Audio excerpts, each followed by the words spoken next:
अगर यार को शीश झुक जावे, मुकुट झुक जावे तो कैसे बर्दाश्त कर लेंगे। भक्त भी हैं और प्रेमी भी है।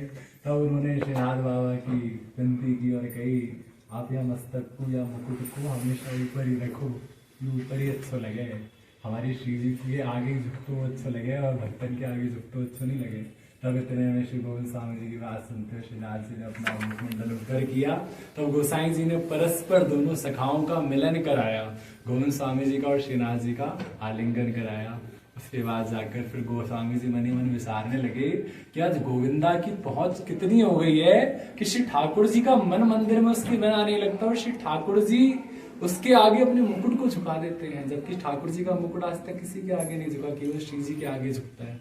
हमारे यहाँ पद भी गाया जाता है, श्री जी की सभी के आगे मुकुट भी झुके हैं और ब्रजवासिनी की गाड़ी से नंदलाल भी हंसे हैं। आनंद है सखा भाव का। ऐसी काफी सारी लीलाएं हुई और सबसे ज्यादा ठाकुर जी के चटपटे सखा जिसे कहा जाए ना, एक टोली वाले श्री गोविंद दास स्वामी जी महाराज। एक बार की बात, श्री ठाकुर जी सेवा में श्रृंगार चल रहा है। अब जब श्रृंगार होता है ठाकुर जी को तो बगल में ना कुछ खेलने के लिए गुट्टियां बनाई जाती हैं, चौसर खेलने के लिए। तो गुट्टियां रखी ठाकुर जी के बगल में। अब ठाकुर जी तो चंचल तो है ही है। हमारे यहाँ संतों ने कहा है कि ठाकुर जी कैसे हैं, अतिशय सुंदर और अतिशय चंचल। चंचलता तो दिखाई। यहाँ गोविंद स्वामी जी अपना राग अलाप रहे मंदिर के प्रांगण में बैठ के, अंदर गोसाई जी श्रृंगार कर रहे हैं श्रीनाथ बाबा का। अब श्रीनाथ जी का मन तो लग नहीं रहा कि गोविंद स्वामी जी देख नहीं रहे मेरी और। बैठो भैया राजू, कौन भाग रहा तो नहीं? लीला सुनो ठाकुर जी की। तो बाकी बात गोसाई के अंदर श्रृंगार कर रहे हैं। अब ठाकुर जी के मन में आई लीला करने की, तो ठाकुर जी ने उठाई गुट्टी, एक मारी थी गोविंद स्वामी जी को। गोविंद स्वामी जी देख के अनकाई कर दी, फिर वो अपना गाने लगे। फिर दूसरी मारी, तीसरी मारी, चौथी मारी, ऐसे करके 7 गुट्टियां मार दी। उसके बाद जब 8वीं गुट्टी लगी तब गोविंद स्वामी जी को गुस्सा आगे कहने लगे, कम से कम राग तो गा लेंदे मोको, मेरे राग और बिसर गयो तेरे चक्कर में, गुट्टी के चक्कर में। गोविंद स्वामी जी गुस्सा आया, गुट्टी उठाई और ठाकुर जी के जैसी मारना चाहते, ठाकुर जी को लगी जैसे के लगी गोसाई जी महाराज के। अब गोसाई जी महाराज किसी और गोसाई महाराज ने बोला, गोविंदा इतनो कौतुक, श्रीनाथ जी की सेवा के समय पे भी कौतुक, कम से कम यू देख ठाकुर जी को श्रृंगार है रोए। और उधर डांट लगा दी गोविंद स्वामी जी को, बुला के मंदिर के प्रांगण में साइड बैठे। जब आरती वारती सब कुछ कर ली गोसाई जी ने, तो उसके बाद फिर आए और उसके बाद पूछा कि मुंह क्यों फुला रखा है, एक तो तुमने इतना कौतुक किया, ऊपर से मुंह और फुला लिया। तब इतने गोविंद स्वामी जी कहते हैं, अपनो पूत सपूत और इनको पूत गाजर बोली, जैसे मन करे वैसे काटो। यानी कि तुम्हारे पूत ने 8 गुट्टी मारी तब तो तुम्हें दिखी ना, और मैंने 1 गुट्टी का मार दी, मेरो दोष दिग्गो, मुंह में डांट लगा दिया आपने। जरा याकू भी समझाओ ना नेक, मैं तो अपनी राग सेवा कर रहा हूँ। तब सारी लीला बताई और गुट्टियां उठाकर 7 की 7 दिखाई कि देखिए 7 गुट्टियां मारी उसने, तब जाकर मैंने 1 मारी। तो फिर वो हंसने लगे गोसाई जी महाराज और समझ गए कि ठाकुर जी की और इनकी तो लीला ही अलग है भैया। यहाँ सखा भाव को लाड़ है, ना उनको मन लगे ना इनको मन लगे।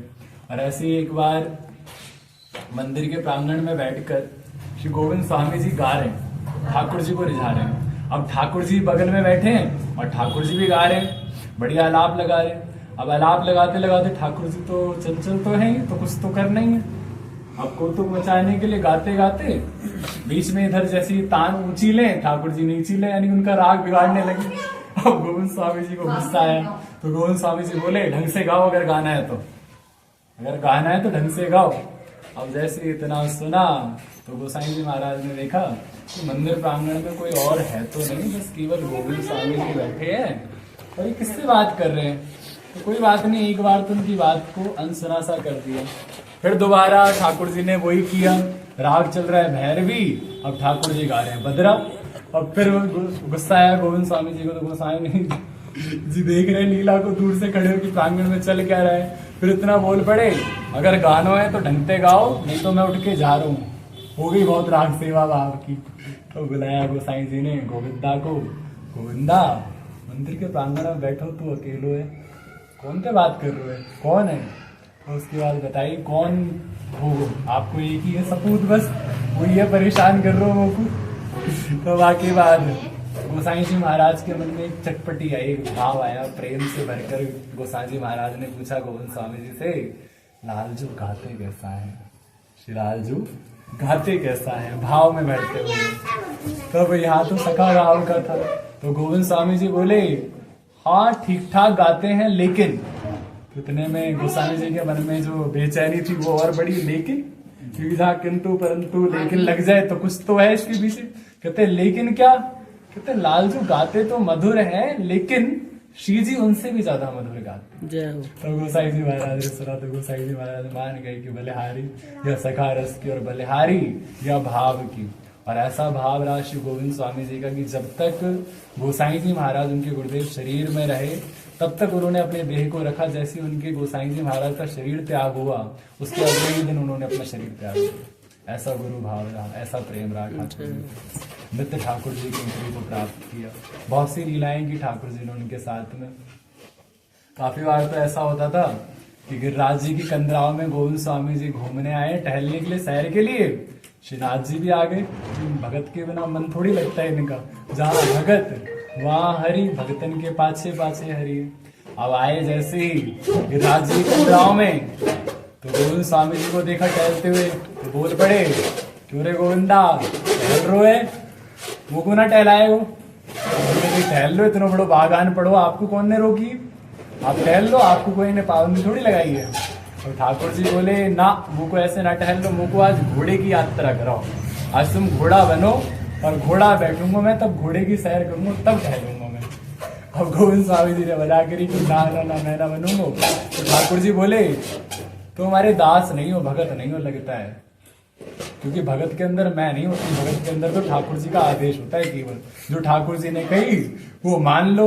अगर तुम मूर्तियों की बात करो तो बताओ कौन सी पुराण में, कौन से ऐसे वेद में वर्णन आया है जब ठाकुर जी आदेश दे और भगत ना माने? तो अपनी बात बनाई तो श्रीनाथ जी को। श्रीनाथ जी ने बात बनाई ठाकुर जी ने और घोड़ा बना दिया। अब बैठ गए सैर के लिए कंधों पे उनके। जैसे कंधों पे बैठे काफी देर घूमते रहे। घूमते घूमते थोड़ी देर बाद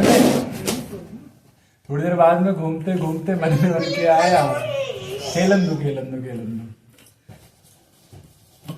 और राधा रानी की